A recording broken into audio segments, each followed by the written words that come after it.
cùng chào đón một doanh nhân vô cùng tài năng, vô cùng xinh đẹp để lên đây chia sẻ câu chuyện thành công cho chúng ta ngày hôm nay. Rồi, xin mời doanh nhân Bùi Nhi. Và xin mời doanh nhân lên chia sẻ cho tất cả nhà chúng ta những cái bí kíp ngày hôm nay ạ. Xin mời doanh nhân.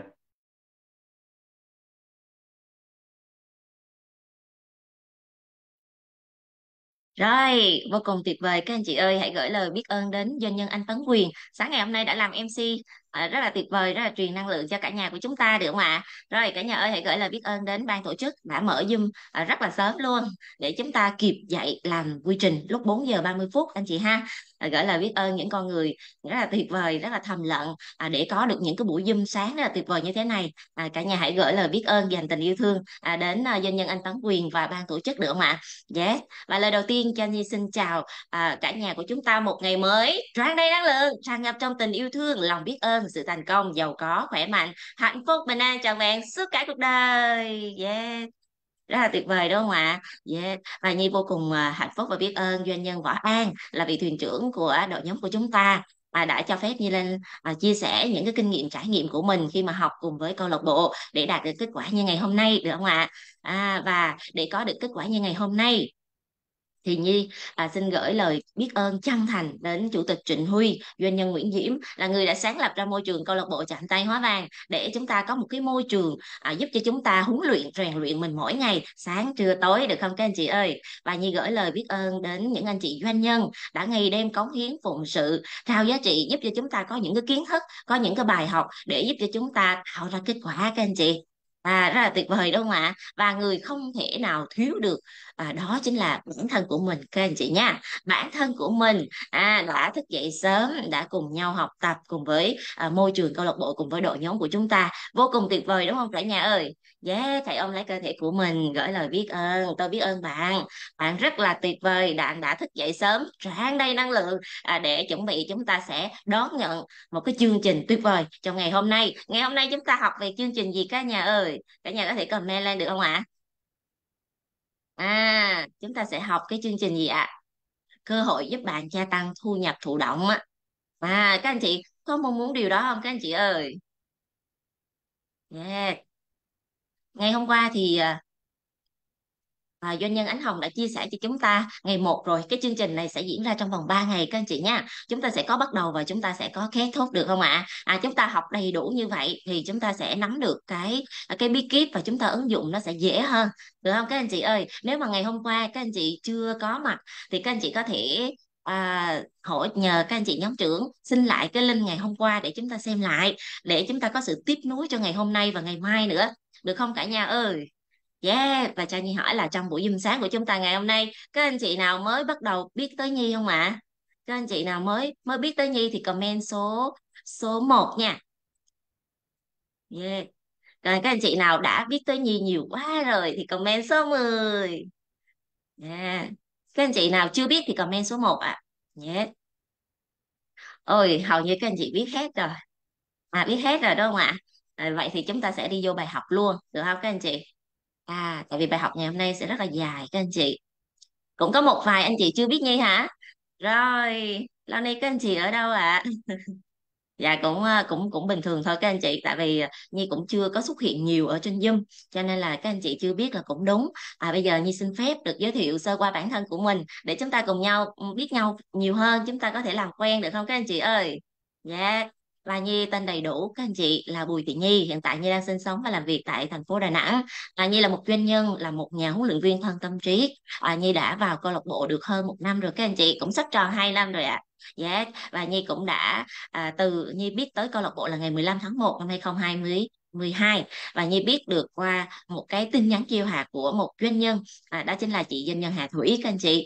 Và các anh chị cũng tới đây nhờ vào các tin nhắn chiêu hạt đúng không các anh chị ơi? Yeah, đó là chúng ta vô cùng tuyệt vời các anh chị, bởi vì mình đã biết được tới cái câu lạc bộ này, biết được tới cái công thức này các anh chị. Rất là trân trọng đúng không ạ? Và Nhi đã phát hiện ra được rằng là mình đã đến đúng nơi rồi các anh chị. Nhờ qua cái chương trình học từ từ với câu lạc bộ các anh chị, Nhi cũng đã rèn luyện huấn luyện mình trong nhóm thân tâm trí các anh chị. Sau đó nhờ vào cái việc rèn luyện huấn luyện mình liên tục như vậy 60 ngày các anh chị, 60 ngày, anh chị có tin rằng 60 ngày sau mình thay đổi không các anh chị? Từ một người không biết đọc sách, từ một người vô cùng là ăn nói nó cũng không có trôi chảy, nó cộc lốc các anh chị, mà rất là nóng nảy các anh chị ha. Thì Nhi cũng đã huấn luyện được cái bản thân của mình trở thành một con người khác, một cái phiên bản khác của chính mình các anh chị, rất là tuyệt vời đúng không ạ?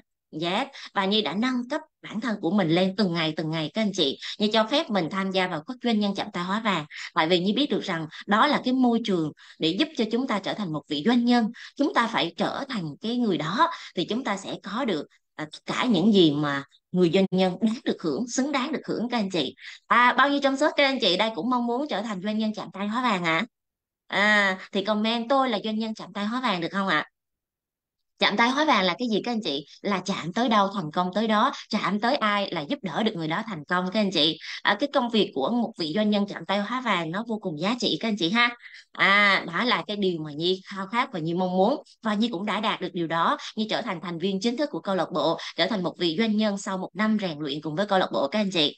Và Nhi cũng đã có cho mình một cái doanh nghiệp phát triển trên toàn cầu, trên toàn quốc Việt Nam của chúng ta, và phát triển ra thế giới nữa các anh chị ha. Và Nhi cũng đã có cái nguồn thu nhập thụ động các anh chị. Đây là cái chương trình gia tăng cái cơ hội thu nhập thụ động của chúng ta đó các anh chị, và Nhi đã có dòng thu nhập thụ động hơn một năm này rồi các anh chị. Và cái thu nhập thụ động của Nhi nó đã lớn hơn tất cả những cái chi phí của mình. Vậy thì đó là cái công thức gì các anh chị? Ngay hôm qua doanh nhân sĩ Ánh Hồng chia sẻ cho chúng ta cái công thức là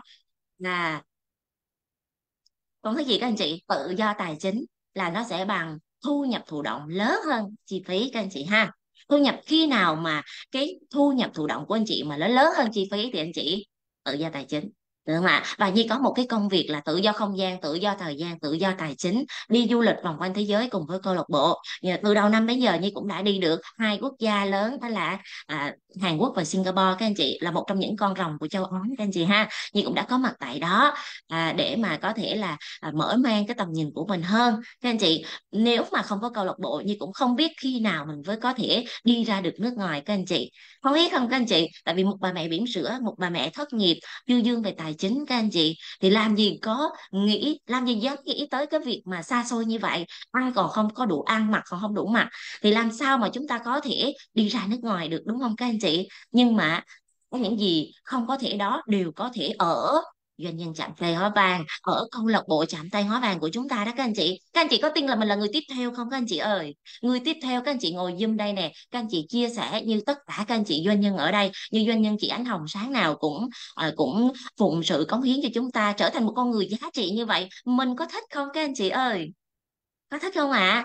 Yes. Và chính vì cái sự yêu thích đó nó thôi thúc Nhi các anh chị, nó thôi thúc Nhi để mà Nhi học tập, Nhi rèn luyện. Bởi vì Nhi biết được rằng nếu một sáng này Nhi không thức dậy thì Nhi chưa trở thành người thành công được các anh chị. Nếu mà mỗi sáng dậy mình còn ngủ nướng thì mình chưa thành công được các anh chị ha. Cho nên tất cả các anh chị có mặt trong buổi Zoom ngày hôm nay, các anh chị vô cùng tuyệt vời và các anh chị xứng đáng thành công các anh chị nha. Cho mình một tràng pháo tay được không ạ? Yes, vô cùng xứng đáng thành công các anh chị. Tại vì mình đã khác mình ngày xưa rồi. Được không các anh chị? Khác mình rồi các anh chị. Mình đã cho phép mình phát triển rồi các anh chị.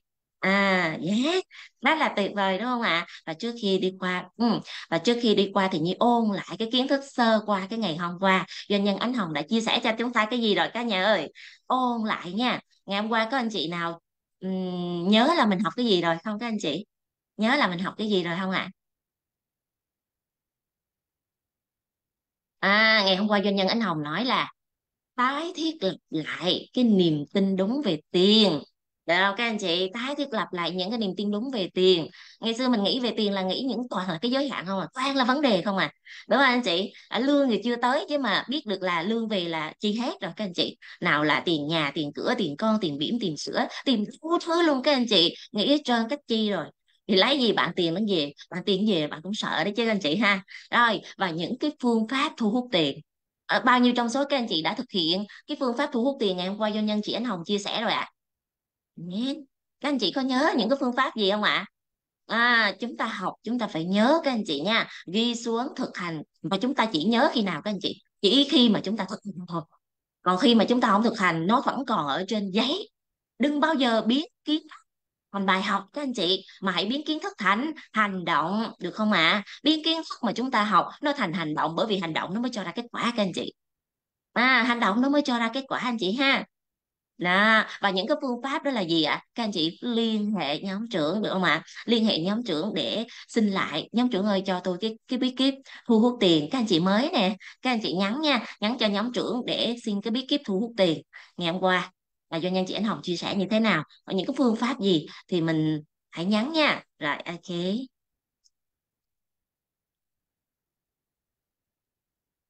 Rồi, và trước khi đi qua cái bài học ngày hôm nay, Nhi cũng xin dành ra 30 giây để chúng ta ra cái quyết định là ngày hôm nay chúng ta học được kiến thức gì, chúng ta ứng dụng như thế nào các anh chị. Học một hiểu 10 và ứng dụng ngay ngay ra kết quả luôn, được không các anh chị ơi? Chứ đừng học để biết các anh chị nha. Đừng học để đó các anh chị nha. Mà học để tạo ra kết quả luôn. 30 giây bắt đầu cho các anh chị nha.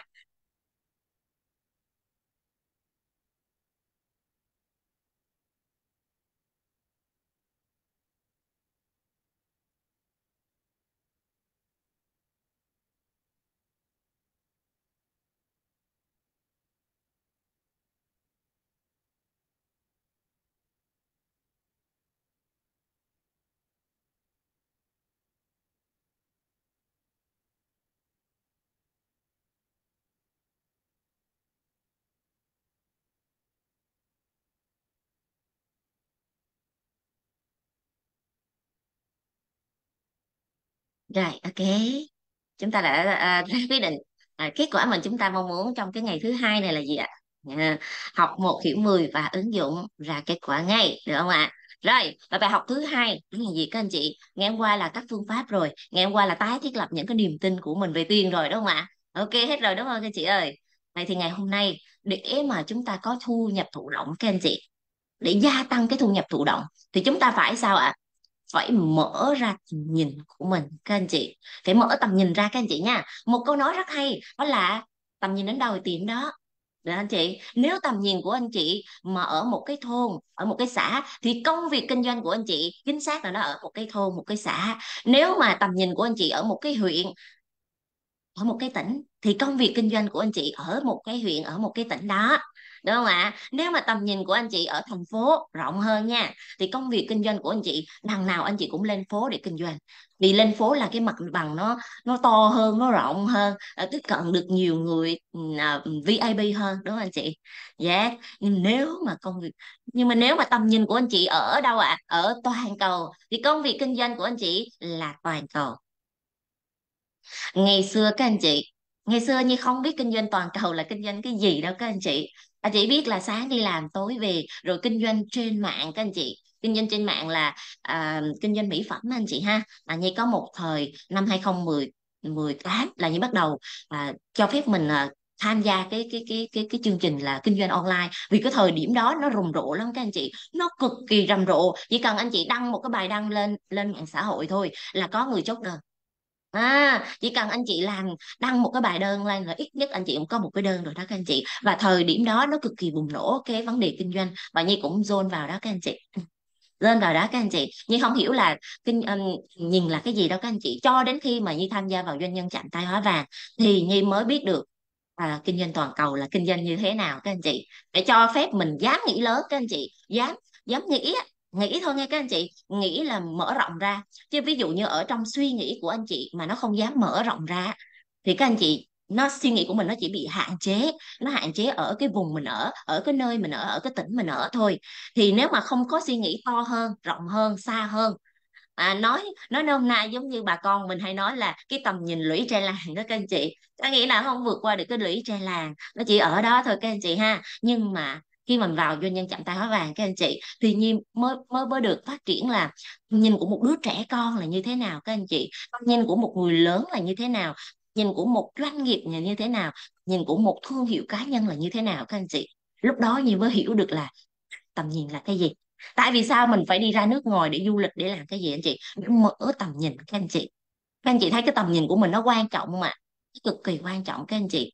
Tại vì nếu ở bên trong của anh chị không dám nghĩ thì các anh chị sẽ không có dám thấy, các anh chị sẽ không thấy được các anh chị mình là những gì mình nghĩ, mà mình không nghĩ được á thì nó không có được các anh chị. Cho nên ngay từ giây phút này đây các anh chị hãy nghĩ nha, hãy nghĩ nha, hãy nghĩ là mình sẽ có một cái công việc kinh doanh toàn cầu. Đối với các anh chị nào, cho Nhi hỏi là trong Zoom của chúng ta có anh chị nào mà đang kinh doanh, đã kinh doanh và đang kinh doanh và đã kinh doanh không ạ? thì các anh chị comment tôi cho Nhi thấy được mà. Yes, chị Phong Nguyên ạ. Yes, đang kinh doanh và đã kinh doanh. Và những anh chị nào chưa kinh doanh và chuẩn bị kinh doanh thì comment số 5. Chưa kinh doanh và chuẩn bị sẽ kinh doanh thì comment số 5. Yes. Rồi, ok. Số 5 cũng nhiều. Số 5 nhiều ghê á anh chị ha. À, có nghĩa là trước giờ mình đi làm công ăn lương các anh chị, đúng không ạ? Trước giờ mình đi làm công ăn lương, mình ở nhà, mình nội trợ, đúng không chị? Mình chưa bao giờ kinh doanh.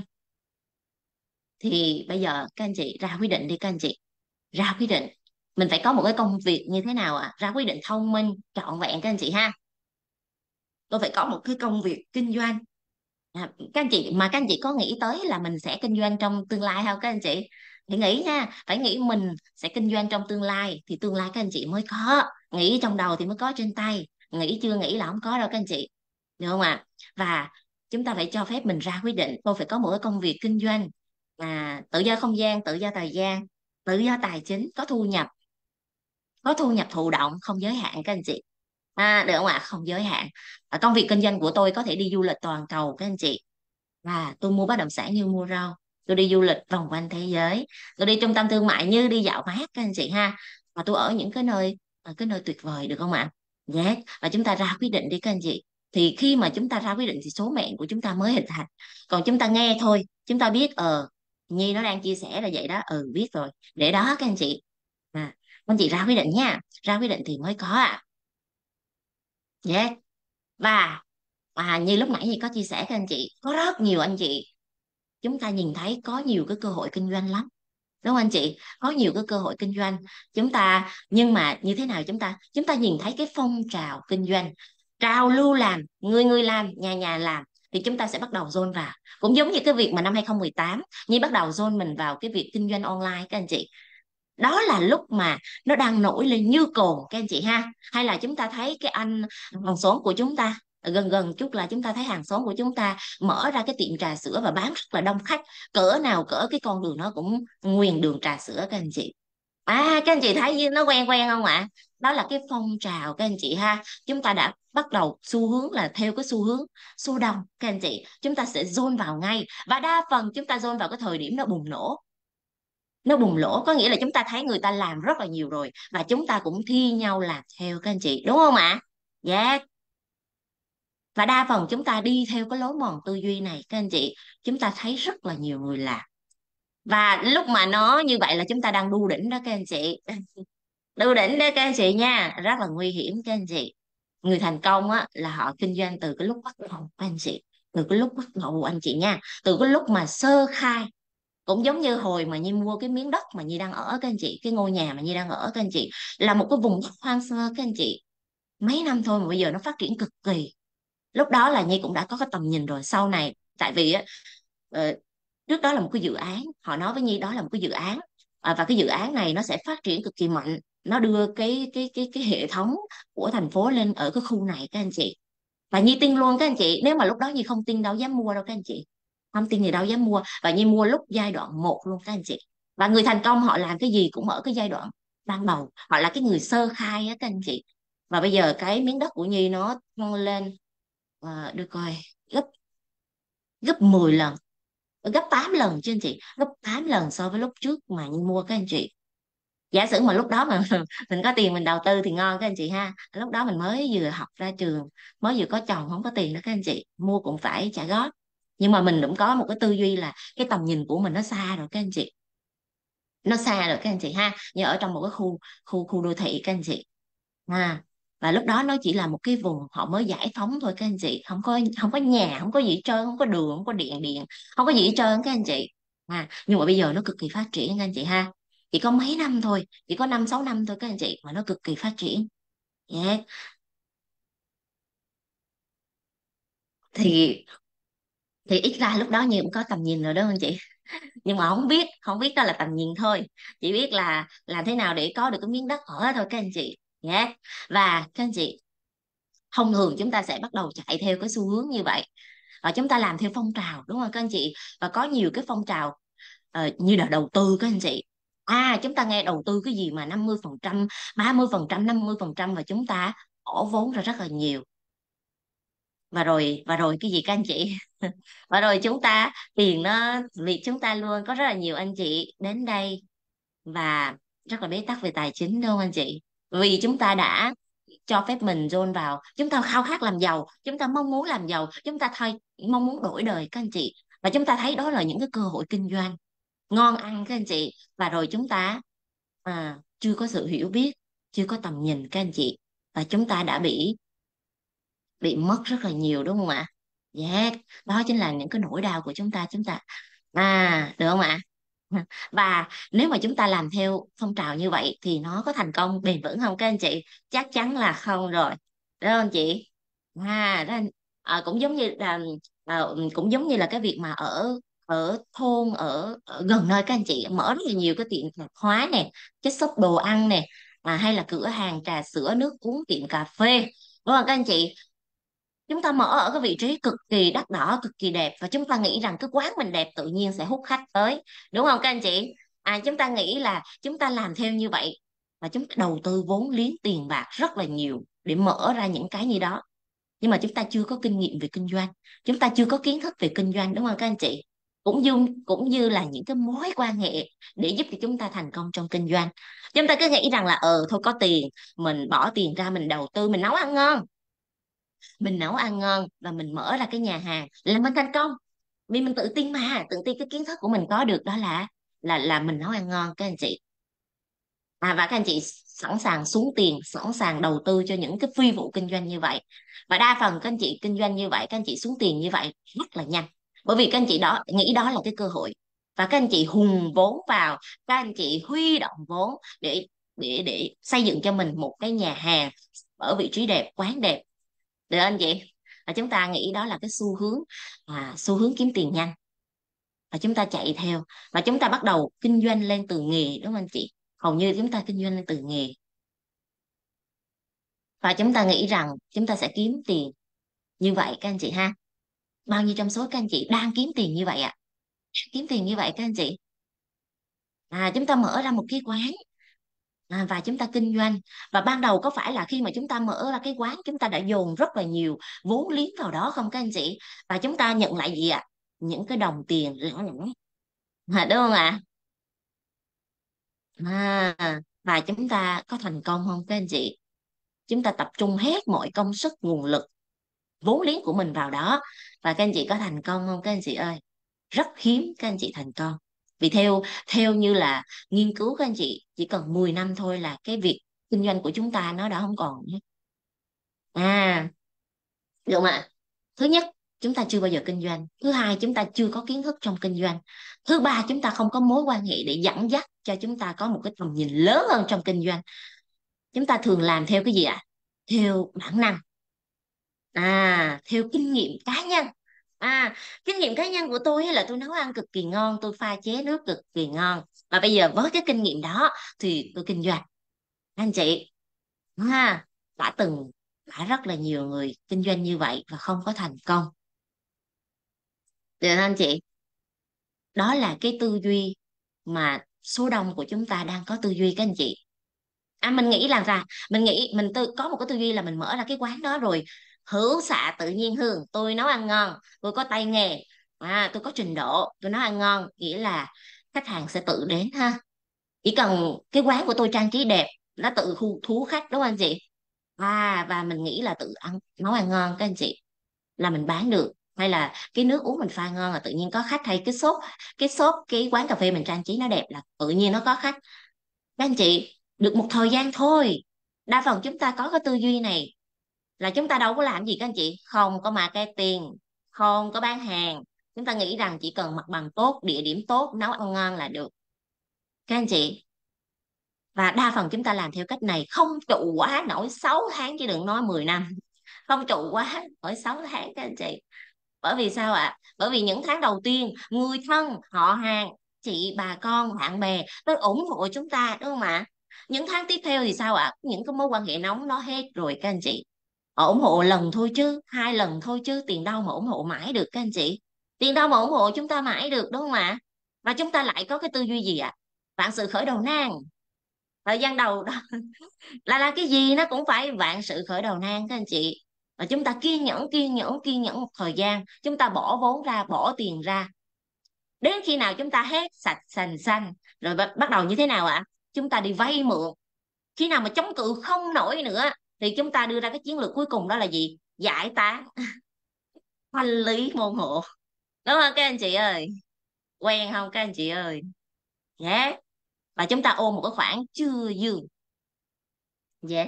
Chúng ta chưa ôm một cái khoản chưa dương, các anh chị thấy quen không các anh chị? Đó là cái chu trình rất là quen luôn, từ bé đến lớn, từ bé đến lớn rồi các anh chị, cực kỳ quen luôn các anh chị. Và vì cái niềm tin giới hạn, ngại sự khởi đầu nan, có nghĩa là ban đầu làm gì cũng đâu có dễ đâu, trời ơi, đâu có dễ đâu các anh chị, vài lần thất bại thì mình mới thành công được. Tư duy là thất bại là mẹ của thành công nữa đó nè. Và gian nan, gian nan mình phải phải gian nan như vậy. Ủa kiếm tiền nó dễ hả các anh chị? Gian nan lắm.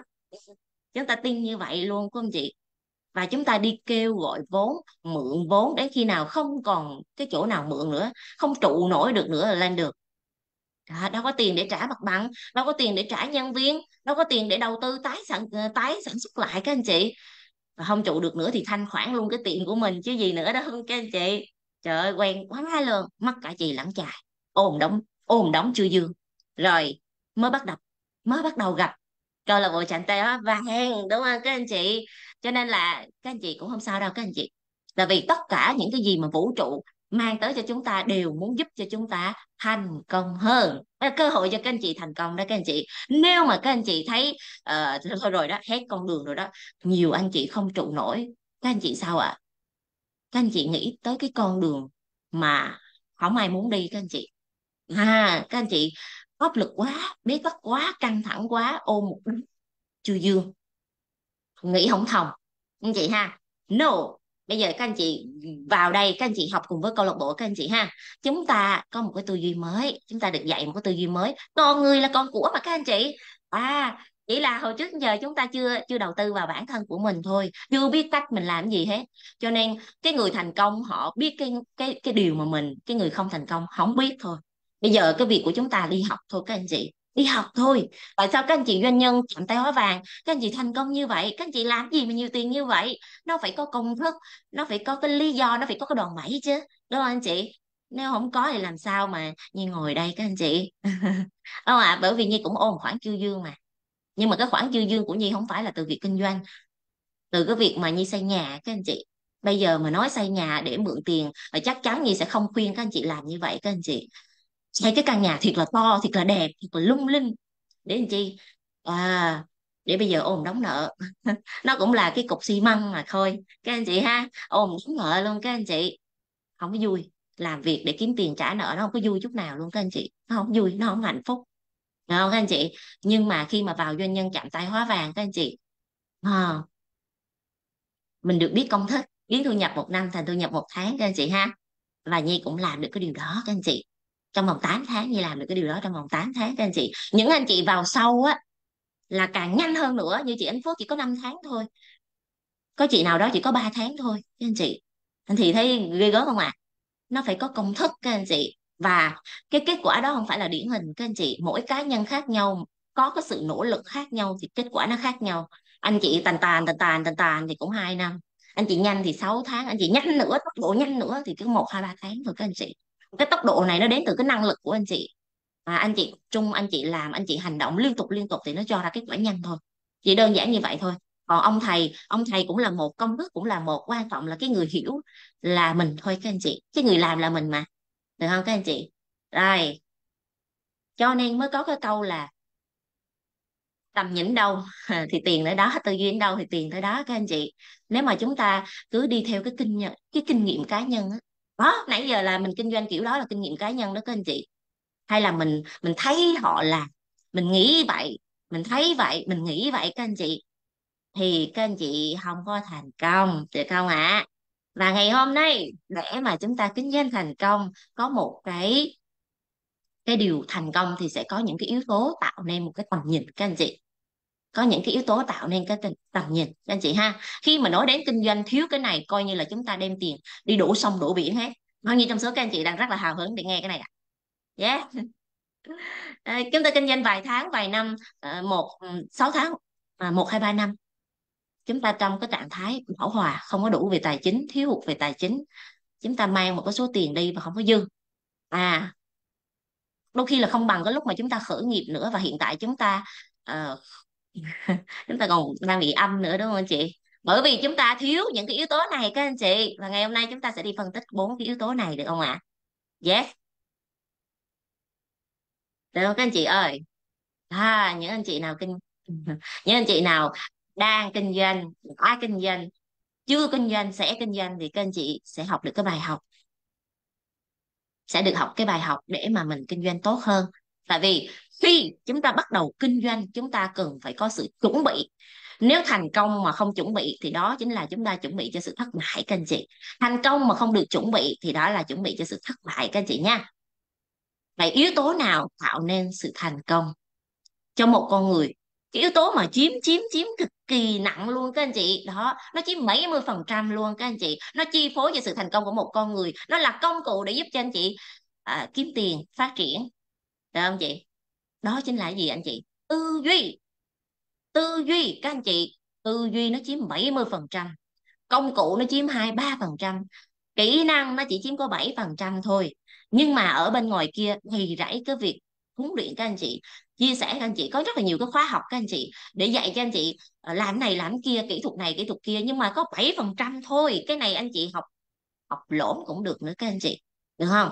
Cái cốt lõi ở đây là gì ạ? Đó là tư duy của người thành công các anh chị. Tư duy 70%, công cụ 2, 3%, kỹ năng có 7% thôi các anh chị. Đây là, nhưng mà để thành công chúng ta phải có 3 yếu tố cốt lõi này để tạo nên sự thành công của một con người, được không các anh chị? Nhưng mà thực tế nè, các anh chị cứ nói là làm cái gì để kiếm ra tiền, phải không chị? Anh chị tập trung vào bán cái gì, làm cái gì, kinh doanh cái gì để ra tiền đây. Và anh chị đang tập trung cái bán cái gì, kinh doanh cái gì, đó là cái công cụ thôi, được không các anh chị? Đó chỉ là cái công cụ để kiếm tiền, công cụ nó chiếm có 2, 3% thôi các anh chị. Và chúng ta nghĩ bán cái gì để kiếm tiền thôi, chứ chúng ta không nghĩ mình phải có tư duy của người thành công để mình kiếm tiền tốt hơn. Mình không nghĩ vậy các anh chị, mà cứ vô đây nói là anh chị doanh nhân ơi, anh chị bán cái gì mà anh chị giàu vậy, các anh chị kinh doanh cái gì vậy? Cứ hỏi mãi cái câu đó các anh chị. Cái câu đó nó không giúp cho anh chị giàu lên, mà anh chị ơi, cho em cái chiến lược, cho em cái tư duy, cho em cái tầm nhìn, cho em sự hiểu biết đi. Mình có cái đó của họ các anh chị thì mình mới thành công được các anh chị ơi. Chứ bán cái gì cũng thành công được hết. Cái ly, cái muỗng, cái quyển sách, cái cây bút cũng thành công được các anh chị. Cái ly cà phê cũng thành công được mà. Nó quan trọng ở cái con người mình các anh chị, ở cái tư duy của mình, được không? Và đa phần các anh chị lại đi lên từ nghề, lại kiếm tiền bằng một cái công cụ. Có phải là anh chị chúng ta đi học suốt 11, 12 năm học, rồi chúng ta ra trường chúng ta đi học đại học 3, 5, 4 năm, 3, 5, 4 năm là như thế nào các anh chị? Hoặc là các anh chị không đi học được, không, ba mẹ không cho tiền đi học được, thì các anh chị học cái gì? Học một cái nghề, nghề thợ điện, nghề sửa xe, nghề cắt tóc, nghề làm spa. Mà để học cái nghề đó chúng ta phải gì ạ? Phải bỏ tiền ra mới đi học nghề được chứ các anh chị. Bỏ tiền ra vài chục triệu, có người vài trăm triệu, để mà có một cái công cụ, có một cái công cụ để chúng ta đi làm và chúng ta kiếm tiền, đúng không anh chị? Và chúng ta kiếm tiền như thế nào ạ? Như ví dụ như các anh chị muốn muốn làm thợ hớt tóc đi, thì có phải các anh chị phải đi học nghề hớt tóc chứ? Anh chị bỏ tiền ra đi học nghề, sau đó anh chị bỏ thêm vài chục triệu, cỡ 100 triệu nữa, anh chị mở cái showroom, mở cái tiệm tóc lên chứ. Mục đích là gì các anh chị? Để kiếm tiền hàng ngày, đúng không các anh chị? Đầu tư vào một đống tiền rồi, đi học rồi, rồi đầu tư ra mở quán rồi, rồi kiếm tiền từng ngày, khách vô làm bộ móng, làm cắt đầu tóc, làm gì đó thì nó mới có tiền, đúng không anh chị? Khách không vô rồi chết quất luôn, là chết quất luôn. Chị kinh kinh ế ẩm quá, cho chị câu thần chú đi, cho chị câu thần chú đi. Đó anh chị. À, không có khách cho chị câu thần chú đi Nhi ơi, là các anh chị sai là càng sai nữa đó anh chị nha. Chúng ta bỏ tiền ra đầu tư cho cái công việc, cái việc làm, mà đa phần là ai cũng như vậy hết các anh chị. Đa phần ai cũng như vậy hết anh chị. Chúng ta kinh doanh đi lên từ nghề, đó các anh chị ơi. Giờ thay đổi lại các anh chị. Bây giờ mà các anh chị có mở cái quán ăn đi chăng nữa, các anh chị nhốt mình vào trong cái quán ăn đó các anh chị. Giỏi là các anh chị kinh doanh giỏi, anh chị thuê người đi. Thuê người họ cũng làm, có công có việc của họ thôi, chứ họ đâu có làm bán sống bán chết như mình được, họ đâu có tâm huyết như mình được. Cái quán của chị mà có liên quan như tới em chỉ làm thuê thôi mà, đúng không các anh chị? Thay đổi ngay các anh chị, thay đổi ngay, đi học ra trường rồi đi làm. Như Nhi là Nhi là ngon hơn xíu các anh chị. Đi học ra trường đi làm, đi học mấy năm trời ở ở trường á các anh chị, rồi đi ra có cái bằng kế toán các anh chị, ồ cũng có lắm chứ, có lắm các anh chị. Đi hồi xưa các anh chị được đi học có bằng là ngon lắm rồi các anh chị, ngon lắm rồi các anh chị. Rồi đem cái bằng đó về làm gì các anh chị? Đi xin việc 16 bộ hồ sơ không ai nhận. Tại vì họ đòi cái gì các anh chị? Đòi kinh nghiệm. Bạn ra trường bạn quá non, bạn có cái gì đâu mà tôi nhận bạn vào các anh chị. Rồi lê lết, rồi cũng lê lết các anh chị, lê lết đi ra trường cũng lê lết các anh chị, rồi xin được một cái công việc công ty tài chính các anh chị. Nhi cũng làm được ở công ty tài chính cực kỳ, công ty đó cực kỳ lớn các anh chị, nó là một tập đoàn của Pháp. Ở lúc đó Nhi làm là một tập đoàn của Pháp, sau đó chuyển nhượng qua qua Nhật, và sau đó là nó chuyển nhượng qua, hiện tại là cái công ty Nhi đang làm đó là của chủ tịch CEO bà Phương Thảo các anh chị, là một tập đoàn Vietjet Air các anh chị ha, rất là lớn các anh chị. Và Nhi rất là tự hào khi mình được làm cái công ty đó các anh chị. 11 năm đi làm cống hiến phụng sự, lương đầu tiên 1.343.000 các anh chị. Lương cơ bản các anh chị 1.343.000. Sau đó nó tăng dần lên. Lương cơ bản của Nhi lúc mà Nhi nghỉ việc, lương cơ bản đã là 7 triệu các anh chị. Lương cơ bản 7 triệu nhưng mà tổng thu nhập chỉ có 10 triệu. Anh chị, lương tăng không các anh chị? Tăng, nhưng mà không có dư. Anh chị có bao nhiêu các anh chị làm có tiền mà không có dư, làm mãi mà không có dư. Lương Nhi cũng tăng theo thời gian, các anh chị cũng có lương tăng theo thời gian mà, đúng không ạ? Nhưng mà tại sao chúng ta không có dư các anh chị? Các anh chị để ý nha, khi một cái thu nhập của chúng ta lúc mà chúng ta làm lương 3 triệu 4 triệu 5 triệu đủ ăn đủ mặc đủ xài, lương của chúng mình lên 10 triệu 15 triệu cũng đủ ăn đủ mặc đủ xài. Lương cao hơn không các anh chị? Theo thời gian cao hơn không? Cao. Nhưng mà dư không? Giàu không? Tự do tài chính không? Không. Ủa có tăng mà. Tại sao các anh chị? Câu hỏi đặt ra là tại sao chúng ta đã làm cố gắng rất là nhiều mà không có dư tiền? Tại sao vậy? Tại sao các anh chị ơi? Rồi không biết cách quản lý tiền. Hồi đó tiền nhỏ, giờ tiền, hồi đó tiền to giờ tiền nhỏ. Đồng tiền mất giá. Yes. Còn gì nữa không các anh chị ơi? Bây giờ mà các anh chị giải được cái bài toán này là các anh chị cho mình một cái bức tranh rất là rõ ràng luôn, và từ cái bức tranh đấy sẽ giúp các anh chị thành công. Từ cái bức tranh đó giúp các anh chị thành công các anh chị.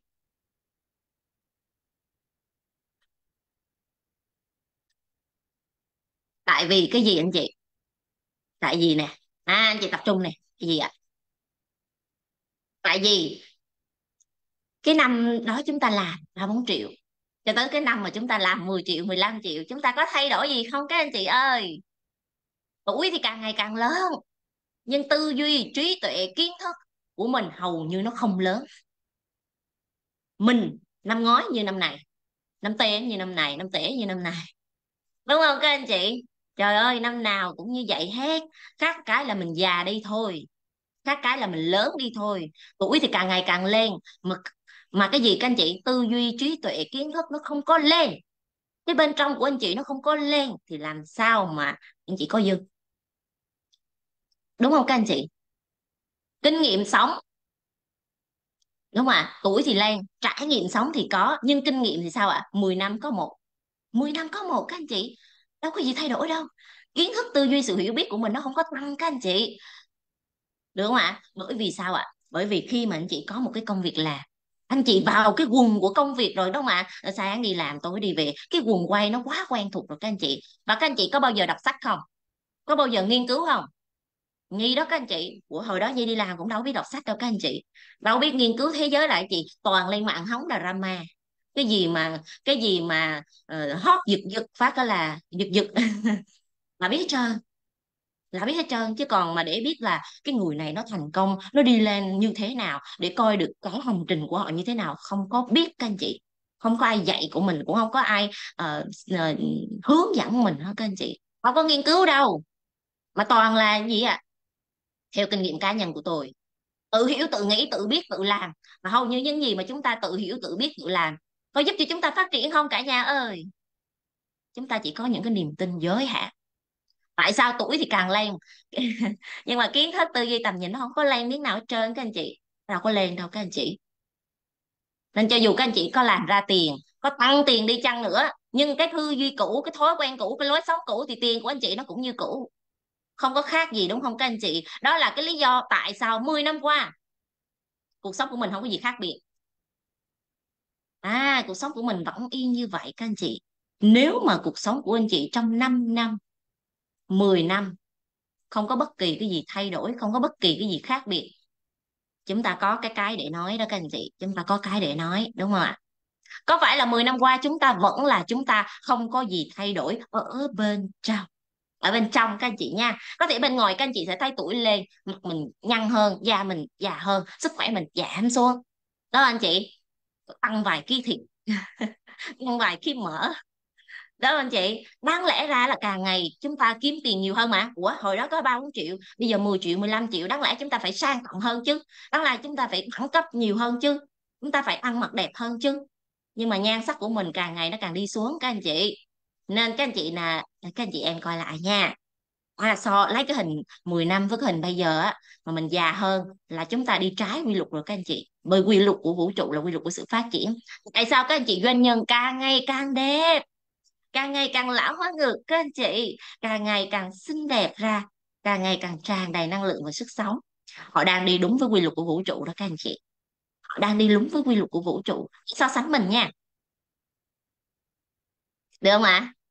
Nếu mà nhan sắc của mình nó đi lên á thì chúng ta đang đi theo xu hướng của sự phát triển, không phải là tuổi già đi là mình già mình xấu mình xí đâu các anh chị nha.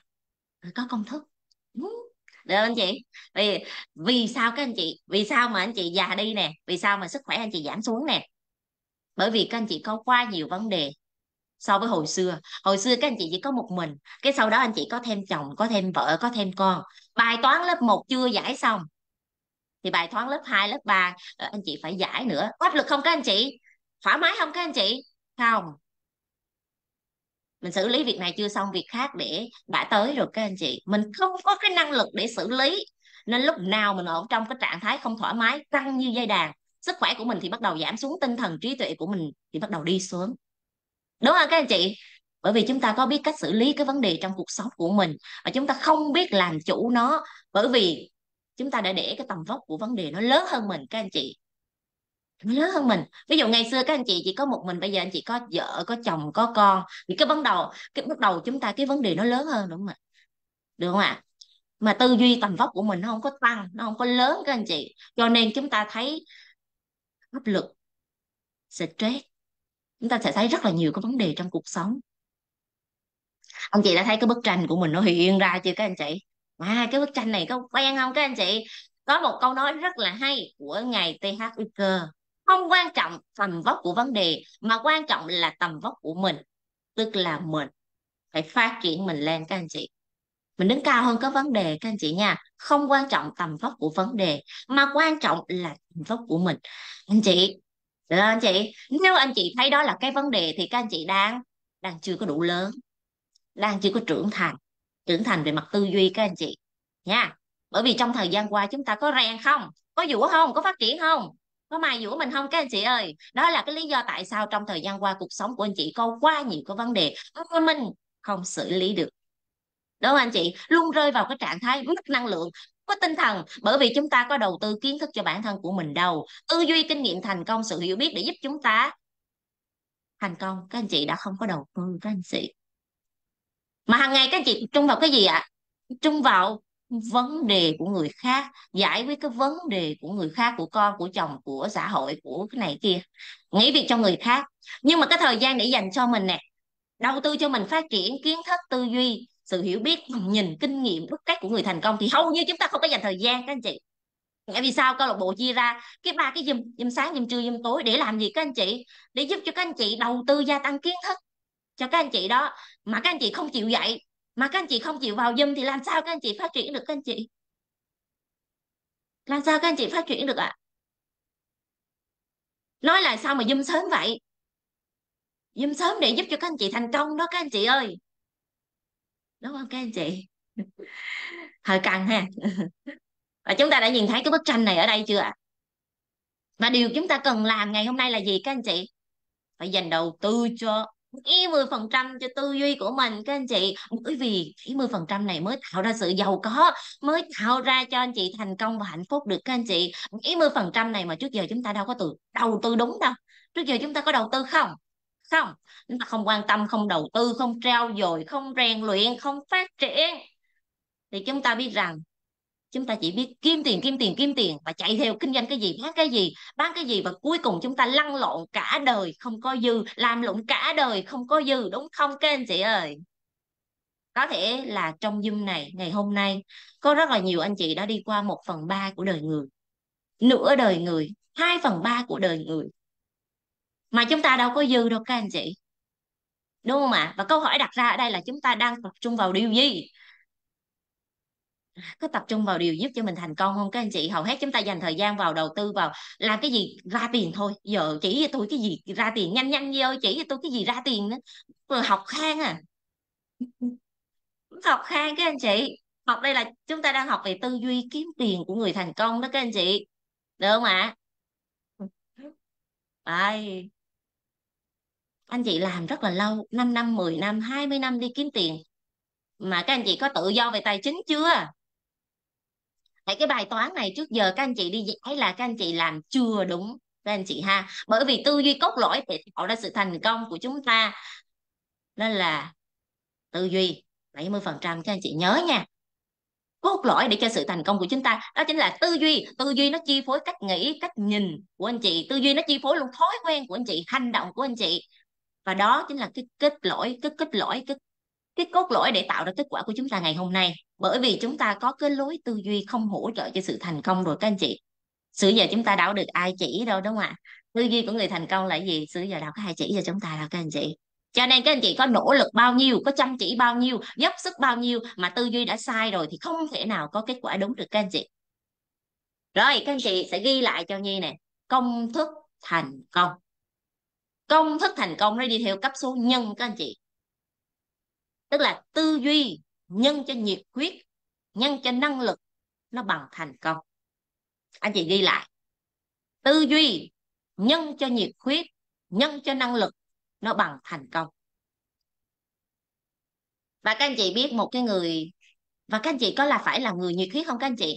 Làm việc từ sáng tới tối chăm chỉ không các anh chị? Chăm chỉ, đó anh chị. Nhưng mà các anh chị nhớ nè, nếu không mà nhân cho mấy nó cũng bằng không, nếu âm á, thì nhân cho mấy nó cũng là số âm. Âm một nhân cho 100 hay 1.000 thì nó cũng vẫn là âm. Vậy chúng ta sẽ đi phân tích cái công thức thành công này, được không các anh chị ơi? Tại sao chúng ta làm việc chăm chỉ, nỗ lực, kiên nhẫn, nỗ lực rất là nhiều, chúng ta có mà. Nhiệt huyết chúng ta có mà, có dư luôn. Anh chị thấy mình có nhiệt huyết không ạ? Đi làm từ sáng tới tối, làm qua ngày, ngay qua ngày, năm qua năm, tháng qua tháng. Thậm chí làm luôn thứ bảy chủ nhật làm luôn, làm full luôn, làm ngày 10 tiếng, 12 tiếng, thậm chí 14 tiếng, 16 tiếng một ngày. Anh chị thấy mình có đủ nhiệt huyết không ạ? Quá nhiều nhiệt huyết các anh chị. Anh chị thấy mình có năng lực không ạ? Có chứ. Mình cũng rõ ràng mình cũng giỏi mà. Các anh chị, bao nhiêu trong số các anh chị ở đây nói rằng mình không có năng lực? Mình giỏi mà, rõ ràng mình rất là giỏi các anh chị. Vậy tại sao chúng ta chưa có kết quả? Tại vì khi mà tư duy của anh chị nó bị âm rồi á, thì bao nhiêu nhiệt huyết, bao nhiêu năng lực đi nữa thì nó cũng là không. Không. Tư duy âm. Vậy tư duy âm là gì? Tư duy dương là gì các anh chị? Phân tích thêm một tí xíu nữa ha. Tư duy âm là cách mà chúng ta nhìn mọi việc theo chiều hướng không có hỗ trợ cho sự thành công. Cho nên là anh chị làm bao nhiêu nó cũng không hỗ trợ.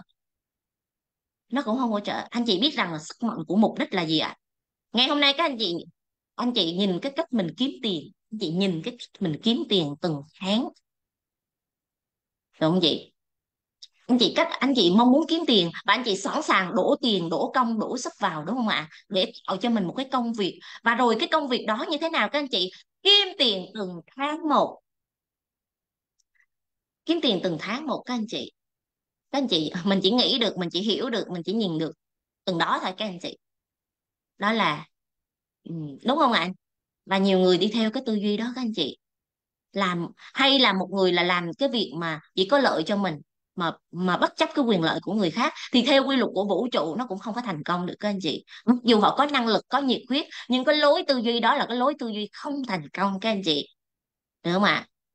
Rồi có nhiều người nghĩ rằng là tôi có hành động chứ, hành động chứ, nhưng mà niềm tin nó không hỗ trợ cho sự thành công các anh chị, thì chúng ta cũng đâu có thành công được các anh chị ha. Chúng ta liên tục ở trong cái chiều hướng cực kỳ bế tắc các anh chị, không thành công. Bởi vì nhiệt huyết và năng lực mà cái tư duy của chúng ta nó bị lỗi rồi, không thành công được các anh chị. Chúng ta đã có thể thấy những ba mẹ của chúng ta hay bản thân của chúng ta từ xưa đến giờ, hay là những cái mối quan hệ xung quanh của chúng ta các anh chị, mà cái hệ tư duy nó bị lỗi rồi thì chúng ta không thể nào có kết quả dương được. Đó là lý do tại sao chúng ta đang chưa dương về tài chính. Vì chúng ta đang có sự gia tăng nè các anh chị. Và tư duy dương là như thế nào các anh chị? Nó đơn giản lắm: nghĩ thiện, làm việc thiện, tạo ra giá trị thiện; nghĩ lành, làm việc lành, tạo ra giá trị lành; nghĩ tốt, làm việc tốt và tạo ra giá trị tốt. Đó là tư duy dương các anh chị. Nghĩ đến những cái giá trị và tập trung vào giá trị, hướng về sự phụng sự và cống hiến để tạo ra giá trị các anh chị. Đây là tư duy theo chiều dương. Bao nhiêu trong số các anh chị đã thấy mở tư duy của mình ra chưa ạ? Chúng ta tập trung, trao giá trị, phụng sự, cống hiến, đó là tư duy theo chiều dương các anh chị, được không ạ? Và chúng ta học cái tư duy này của người thành công các anh chị. Nếu không thì các anh chị vẫn còn cái tư duy bị lỗi các anh chị nha. Bị lỗi thì dù các anh chị có có nhiệt huyết bao nhiêu, có năng lực bao nhiêu, thì nó cũng là con số không. Cho nên ngày hôm nay, ngay bây giờ các anh chị điều chỉnh lại. Điều chỉnh như thế nào các anh chị? Điều chỉnh như thế nào? Thứ nhất, hãy đọc sách nhiều hơn. Sách gì các anh chị? 3 cái quyển sách, ít nhất anh chị phải cho phép mình đọc 3 cái quyển sách của người thành công mà câu lạc bộ hay chia sẻ, được không ạ anh chị? Ghi chép livestream từng câu từng chữ. Hãy kiên nhẫn đi các anh chị. Nếu anh chị không chịu kiên nhẫn ngồi lại lập trình cái tư duy cho mình, vì anh chị ghi chép livestream là anh chị đang lập trình lại cái tư duy cho mình đó các anh chị. Cài đặt lại cái tư duy đúng đó các anh chị. Bởi vì đó là cái bộ công thức đúng của người thành công rồi các anh chị. Đã là công thức thì đó luôn luôn đúng các anh chị. Chỉ cần các anh chị chịu cho phép mình kiên nhẫn. Đôi khi thời gian đầu chép livestream nó không có dễ đâu các anh chị. Nó đau lắm các anh chị, nó mỏi lắm các anh chị. Nhưng đó là cái con đường để giúp cho anh chị cài đặt tư duy đó các anh chị. Làm ơn hãy ngồi lại ghi chép livestream từng câu từng chữ. Đó là cách để giúp các anh chị lập trình lại tư duy đúng. Được không các anh chị ơi? Thứ ba là gì ạ? Thứ nhất đọc sách, thứ hai ghi chép livestream. Thứ ba là gì ạ? Hãy quan sát bản thân của mình mỗi ngày để điều chỉnh cái kết quả của mình mỗi ngày. Nếu anh chị không quan sát, không tỉnh thức mình, không quan sát, đâu biết mình làm gì trong ngày đó các anh chị. Sáng đi làm, mở mắt ra đi làm, tối về ngủ rồi thôi. Không biết quan sát mình ngày hôm nay mình phát triển cái gì, ngày hôm nay mình làm cái gì đúng, cái gì chưa đúng, cái lối sống của mình, cái thái độ của mình nó đang thể hiện cái tư duy của mình. Nên hãy đặt mình dưới kính hiển vi để soi mình mỗi ngày. Hãy nghiêng người mà soi lấy mình các anh chị, để quán chiếu lại mình, điều chỉnh lại bản thân của mình. Bởi vì khi các anh chị nhìn được thì các anh chị mới mới sửa được các anh chị. Giống như các anh chị phải nhận thức được thì các anh chị mới chuyển hóa được. Anh chị không có nhận thức được, ngày nào các anh chị cũng giống như ngày nào hết, làm sao anh chị phát triển được các anh chị ơi? Đúng không ạ? Ngày nào cũng giống ngày nào, làm sao các anh chị phát triển được? Anh chị phải cho mình soi lại mình. Có một cái bí kíp mà mỗi ngày á, Nhi ngồi xuống á, cuối ngày các anh chị, Nhi quan sát mình ngày hôm nay mình làm được cái gì rồi, mình ăn mừng thành công. Đó là cái thói quen mỗi ngày rồi các anh chị. Nhưng coi lại là ngày hôm nay mình học được cái bài học gì. Ví dụ trong Zoom sáng này, bài học trong Zoom sáng này là cái gì? 70% là tư duy, là tư duy, là tư duy. Vậy tư duy là cái gì các anh chị? Học đi các anh chị, được không ạ? Thứ nhất, soi lấy mình. Soi lấy mình như thế nào ạ? Đôi khi chúng ta không tự soi lấy mình được các anh chị, bởi vì cái tư duy của chúng ta chưa có thay đổi kịp. Cho nên mới nên mới khuyên các anh chị là chép livestream đó các anh chị. Mình chưa có điều chỉnh được, vì mình chưa thấy được nên mình chưa có điều chỉnh được. Đó là lý do tại sao các anh chị cần có một môi trường, cần có người đồng hành, cần có một chuyên gia, cần có một người thầy để giúp đỡ cho các anh chị, để dẫn dắt cho các anh chị, để điều chỉnh lại, đúng không anh chị ơi, đúng không các anh chị? Cho nên cái nhóm rèn luyện thân tâm trí 60 ngày thay đổi cuộc đời, đó là cái nhóm để giúp cho anh chị rèn luyện, huấn luyện bản thân của mình, có cái người để dẫn dắt các anh chị đi lên bằng chính tư duy, bằng trí tuệ, bằng sự quan sát của bản thân mình. Điều chỉnh ở đây là điều chỉnh gốc rễ các anh chị, thay đổi cái cốt lõi để thành công các anh chị nha. Nên hãy nhớ rằng là chúng ta hãy kiên nhẫn lắng nghe bản thân của mình và sẵn sàng điều chỉnh bản thân của mình mỗi ngày, mỗi ngày. Nó giống như cái việc các anh chị phải uống nắng mình. Các anh chị có uống nắng mình không các anh chị? Các anh chị có sẵn sàng uống nắng mình không các anh chị ơi? Uống nắng cái thái độ của mình, cái tâm của mình, cái thói quen của mình, được không các anh chị? Được không ạ? Uống nắng cái thái độ, cái tâm phản xạ, vì thông thường chúng ta đang phản xạ theo năng, theo bản năng, đúng không anh chị? Bản năng của chúng ta là người tốt thì phản xạ theo tốt, mà người không tốt thì phản xạ theo không tốt các anh chị. Và cái bản năng nó cũng chính là nó đang thể hiện cái tư duy của mình luôn các anh chị. Tư duy đến đầu tiên đó anh chị ha. Để chúng ta có sẵn sàng cho phép mình dồn mình vào cái môi trường để huấn luyện rèn luyện mình mỗi ngày. Mấy chục năm qua đâu có rèn luyện đâu các anh chị, không có gọt giũa đâu các anh chị, đâu có tôi luyện đâu các anh chị. Cho nên ngày hôm nay các anh chị có sẵn sàng có một cái người thầy, có một cái người đồng hành với các anh chị để dẫn dắt cho các anh chị, để uốn nắn cho các anh chị có sẵn sàng điều chỉnh lại không ạ? Sẵn sàng trôi vào để cái môi trường rèn luyện không ạ? Các anh chị có sẵn sàng không ạ anh chị ơi? Hãy cho phép mình đi các anh chị, bởi vì đó là tương lai của các anh chị đó. Ngày hôm nay các anh chị không điều chỉnh mình được thì ngày mai nó có huy hoàng được không các anh chị? Anh chị nhìn lại đi, 5 năm qua, 10 năm qua, bản thân của anh chị không chịu uốn nắn, không chịu rèn luyện, không chịu thay đổi thì ngày hôm nay cái kết quả anh chị đang có đó, nó đâu có gia tăng đâu anh chị, mà thậm chí còn đi xuống nữa, đúng không ạ? Bởi vì chúng ta có rèn đâu. Những cái thói quen tốt nó được hình thành bên trong của anh chị, nhớ nè, nó bên trong của anh chị nó phải ngày càng lớn dần, lớn dần. Nếu các anh chị không cho phép mình rèn giũa, gọt giũa thì anh chị nghĩ đi, 3 năm tới, 5 năm tới, thậm chí 10 năm tới, 20 năm tới, anh chị sẽ là ai? Anh chị có cái kết quả gì? Cuộc sống gia đình con cái của anh chị như thế nào? Báo hiếu phụng dưỡng cho cha mẹ được không?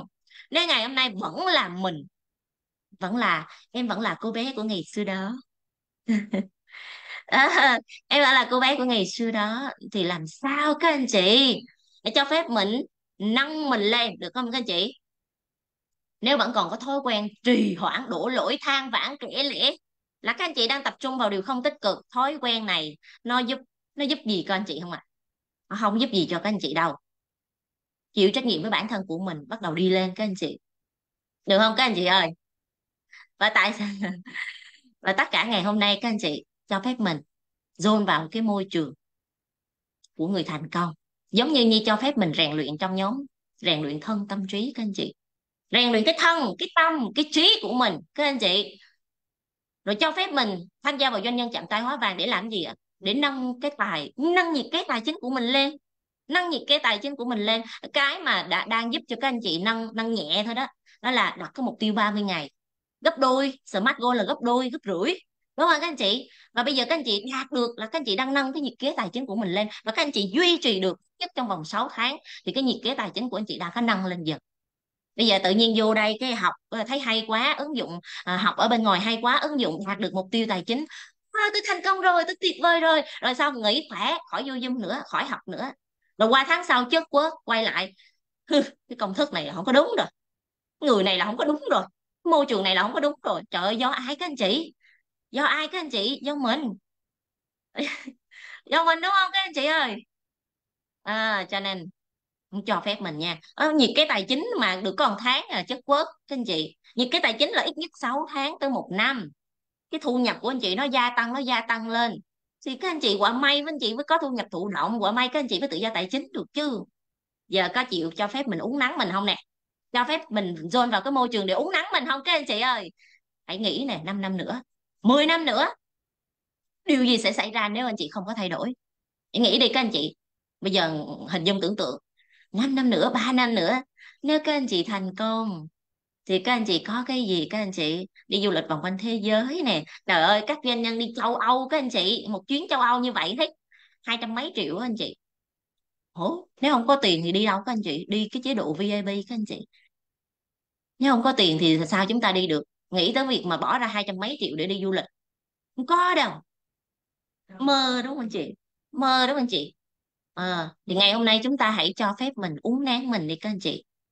Cái thói quen ở bên trong của anh chị mà nó càng ngày nó càng lớn lên dần, để giúp cho chúng ta huấn luyện cái thói quen đó. Thứ nhất, các anh chị phải sẵn sàng huấn luyện lại nó, biến nó thành cái thói quen, để trở thành cái nền tảng hỗ trợ cho sự thành công của mình. Là anh chị đang lập trình cho mình cái thói quen mới, được không các anh chị? Đừng để mình, thứ hai, đừng để mình phải lệ thuộc vào cái thói quen mà mình không kiểm soát được các anh chị. Cuộc sống của anh chị mà anh chị không kiểm soát được thì làm sao các anh chị thành công được các anh chị? Đúng không anh chị ơi? Cho nên ngày hôm nay chúng ta cho phép mình dồn vào cái môi trường đó. Câu lạc bộ chạm tay hóa vàng, các chị doanh nhân thành công, bản thân Nhi cũng thành công. Cho nên là bây giờ Nhi ngồi lại đây, Nhi trao giá trị, Nhi phụng sự, Nhi giúp đỡ các anh chị để các anh chị cũng thành công. Được không các anh chị? Các anh chị thấy cái công việc nào mà nó giá trị như thế này không ạ? Ngồi ở đây, zoom ở đây chứ nước ngoài vẫn xem được các anh chị. Đúng không ạ? Công việc kinh doanh của mình, mình ngồi ở đây, ngồi ở nhà nhưng kinh doanh toàn cầu các anh chị. Các anh chị có thích điều đó không ạ? Nếu thích thì hãy dồn mình vào các anh chị ha. Hãy dồn mình vào cái nơi của người thành công để thành công, được không các anh chị? Hãy nghĩ nè, hãy cho phép mình rèn luyện. 6 tháng sau các anh chị sẽ trở thành ai? 3 năm sau, 5 năm sau các anh chị trở thành ai? Nếu ngày hôm nay các anh chị không sẵn sàng thay đổi thì cái hành trình này 3 năm nữa, 5 năm nữa cũng như vậy thôi, có gì thay đổi. Ước mơ chỉ là ước mơ, hay là mình là người thực hiện cái ước mơ đó các anh chị? Ước mơ chỉ là ước mơ hay là mình là người thực hiện cái ước mơ đó các anh chị? Nếu mà các anh chị cho phép mình 1 năm, 6 tháng rèn luyện, năm rèn luyện thôi thì các anh chị sẽ trở thành một doanh nhân, để mà các anh chị có thể đứng Zoom, ngồi Zoom chia sẻ như thế này các anh chị. Không phải tự nhiên như ngồi đây như chia sẻ được đâu các anh chị, như phải rèn luyện mà. Như phải rèn luyện mà các anh chị, như phải có kết quả các anh chị. Nếu không có kết quả ai dám đưa cái mặt này ra ra xã hội các anh chị. Đúng không anh chị? Nhi cũng đã rèn luyện để có kết quả như ngày hôm nay các anh chị. Và kết quả nó luôn luôn nói thật các anh chị. Các anh chị có muốn mình trở thành một cái con người giống như là cái cây cổ thụ, có thể bao bọc được cho gia đình của mình, có thể lo được cho gia đình của mình, hay là báo đời gia đình của mình các anh chị? Mình phải trở thành cái cây cổ thụ để có thể bao bọc được gia đình của mình các anh chị nha. Cho nên 90% đó là tư duy, tư duy và tư duy. Các anh chị phải học tư duy của người thành công thì các anh chị mới biết cách làm của người thành công. Còn ở đây các anh chị hỏi làm cái gì để thành công, buôn bán cái gì để thành công, kinh doanh cái gì để thành công, thì còn lâu các anh chị mới thành công các anh chị nhé. Còn lâu mình mới thành công được. Các anh chị không tham gia thì làm sao mà các anh chị biết được ở trong này nó hay ho như thế nào, nó có cái gì để các anh chị thành công được các anh chị? Để các anh chị, thu nhập của Nhi gia tăng lên 46 lần các anh chị. Nếu mà vẫn làm cái công việc cũ thì làm gì mà gia tăng lên được 46 lần các anh chị? Làm gì Nhi có thể trở thành trụ cột của gia đình được, có thể báo hiếu phụng dưỡng cho cha mẹ được các anh chị? Tại vì cái thời gian đầu, 6 tháng đầu tháng, Nhi đã tập trung vào cái gì các anh chị? Tập trung vào rèn luyện mình, ngồi ghi chép livestream học tập. Rèn luyện cái gì? Cái tư duy của mình các anh chị. Khi có tư duy rồi các anh chị sẽ có cách làm, được không ạ? Còn các anh chị không có tư duy thì làm sao các anh chị có cách làm được? Và như nhận thức giống như bây giờ các anh chị trồng cây tre, ban đầu những năm đầu tiên á, không thấy nó lớn các anh chị. Nó đang làm gì các anh chị? Nó đang hình thành cái bộ rễ, cái bộ rễ của cây tre. Nhưng mà khi mà nó đã trồi lên mặt cái mặt măng á, mà nó trồi lên mặt đất rồi á, các anh chị sẽ thấy nó phát triển từng ngày từng ngày từng ngày. Ở cái giai đoạn nó phát triển rồi các anh chị, từng ngày từng ngày. Vậy các anh chị có cho phép mình ngồi đây rèn luyện, tôi luyện, mài dũa, trồng tre? Sự nghiệp của mình là trồng tre các anh chị ha. Có cho phép mình trồng tre không ạ? Được không ạ? Và cái chu trình nó đi như thế nào các anh chị? Câu lạc bộ của anh chị đã có sẵn cái lộ trình, có chu trình từ A đến Z thành công rồi, có lộ trình, có công thức, có người thầy, có người dẫn đường, kèm cặp các anh chị trọn đời luôn các anh chị. Anh chị có làm được không? Làm được không các anh chị ơi? Vậy hãy rèn luyện cho mình. Thứ nhất, thói quen nhất quán các anh chị. Nhất quán các anh chị ghi lại nha. Thói quen nhất quán để điều chỉnh các anh chị. Chưa thấy cái người nào mà không nhất quán mà không thành công các anh chị. Nhất quán là thành công rồi các anh chị ha. Thứ hai, luyện cho mình cái thói quen tập trung. Tập trung, tập trung, tập trung, tập trung cái gì hỗ trợ cho sự thành công của mình. Còn cái gì mà drama đừng có tập trung các anh chị, được không ạ? Và cái thứ thứ ba là thói quen gì các anh chị? Thói quen quan sát bản thân của mình, điều chỉnh lại cái hành vi của mình. Đó là cái thói quen viết nhật ký thành công, đúc kết ra cái kinh nghiệm thành công của mình, sẵn sàng ngồi lại với chính mình, quan sát và điều chỉnh mình. Các anh chị phải cho phép mình làm cái điều đó các anh chị. Nếu các anh chị không điều chỉnh thì các anh chị vẫn là cô bé của ngày xưa đó. Được anh chị ơi, đâu có trở thành doanh nhân đâu các anh chị. Mà mẹ bỉm sữa bồng con giữ con nấu ăn, cứ đi làm hết công ty về tới cái bếp cái giường, cái bếp cái giường cái công ty, cái bếp cái giường cái công ty, không có cái gì hết trơn các anh chị. No, no, đúng không ạ? Thói quen thứ tư đó là cái gì các anh chị? Hãy biết chăm sóc bản thân của mình.